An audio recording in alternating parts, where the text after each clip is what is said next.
Hola Chema, ¿qué tal? ¿Qué tal, Mijael? Todo bien, Baruch Hashem. Aquí estamos en un tema, tocando un tema, como se dice en hebreo, lo pashut, no simple. Seguimos sondeando. Tema profundo. Y estamos metiéndonos en un tema también, en la Gemara, por ejemplo, en la Gemara de Berajot. Encontramos en un caso que uno de los amoraim, de los amoraitas, había un grupo de personas que le estaban molestando, ¿no?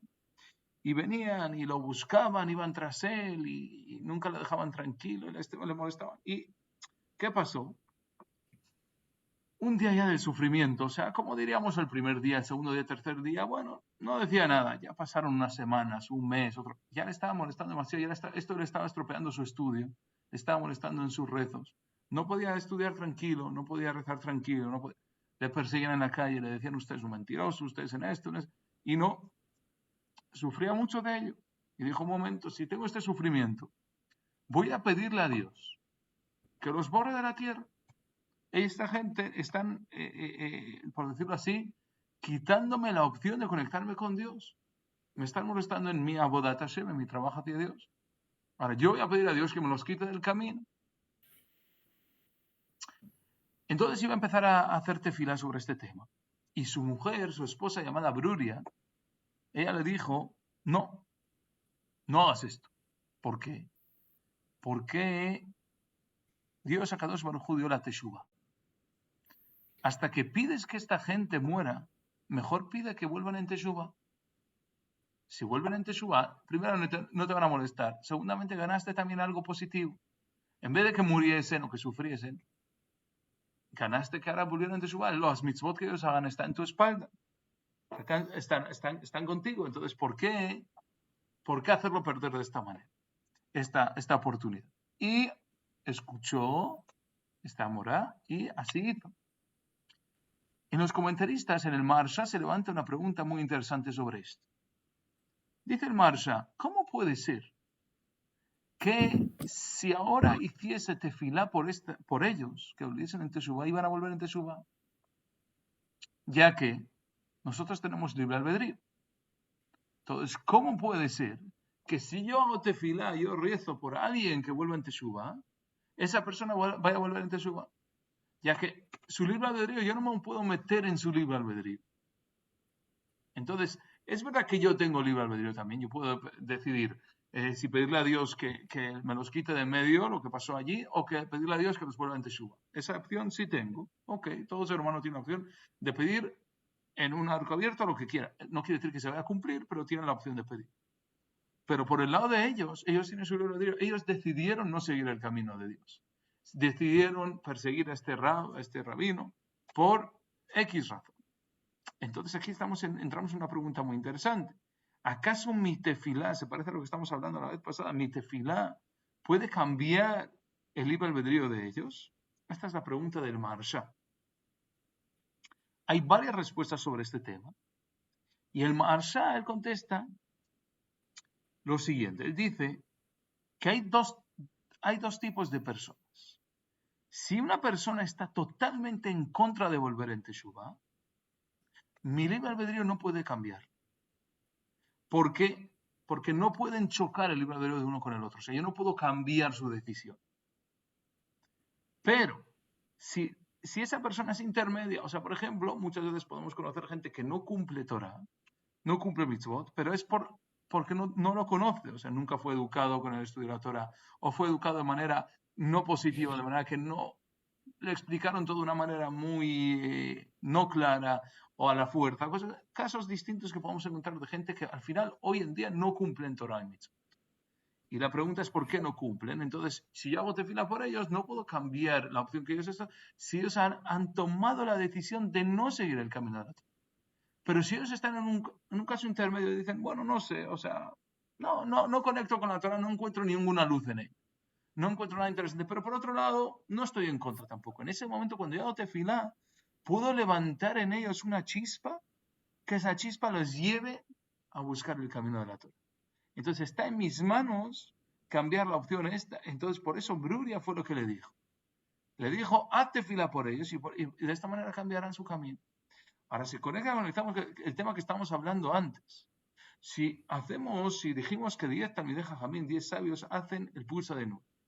En ese momento están quitando en principio el libre albedrío a esa persona, porque ya le están cerrando, o sea, le están levantando el juicio sobre él y le están cerrando su libre albedrío. Entonces, ¿tú qué pensarías de este tema? ¿Cómo podríamos conectarlo? Wow. Es un tema realmente interesante y también muy paradójico, porque, como tú bien dices, ¿cómo puede un ser humano afectar positivamente el libre albedrío de otro ser humano si éste no desea acercarse a la Torah y a las mitzvot? Claro. Yo considero, Mijael, que realmente la tefilá que un ser humano ejerce sobre otro no recae propiamente entre la tefilá de un ser humano hacia otro. Yo considero que recae entre la tefilá de un ser humano, Hashem, y lo que Hashem hace con el otro. Porque hay un pasaje, hay un pasuk en el libro de Ezequiel 33:11 precisamente, lo leo textual, y dice, diles, vivo yo, declara Hashem, Elokai, que no me complazco en la muerte del impío, sino en que el impío se aparte de su camino y viva. Volveos de vuestros malos caminos, porque habéis de morir, oh casa de Israel.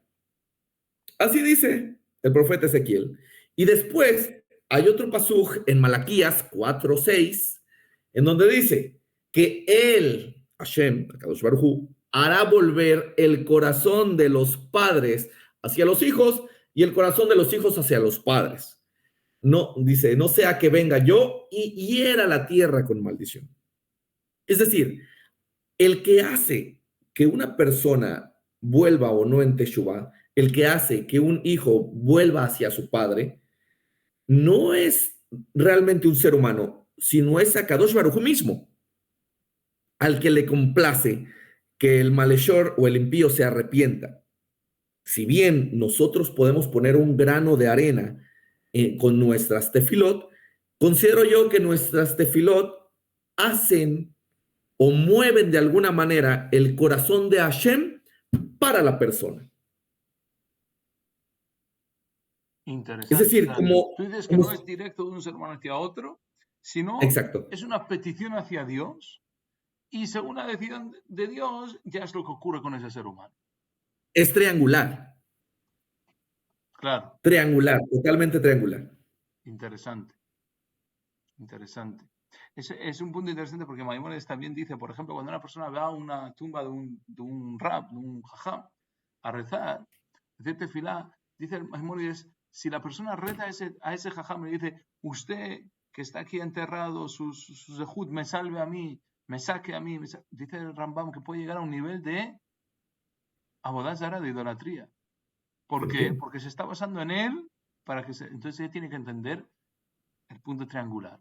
Dice, por medio de sus zehuyot, que Dios me ayuda a mí a llegar a este punto. Dice Maimónides, esta petición, este cambio, cambia todo el mensaje, de idolatría a una gran mitzvah. Es interesante, es un cambio, es una diferencia pequeña, pero inmensa. O sea, a nuestro ojo, a nuestro punto de vista, qué diferencia no hay tan grande, pero sí hay un punto interesante. Entonces tú dices que aquí funciona igual, cuando la persona hace tefilá por el otro, cambia por medio de la decisión de Dios. Dios toma el camino a las riendas de esa persona como que le ayuda a tomar las buenas decisiones, por decirlo así. Exactamente, no puede ser lineal, tiene que ser triangular.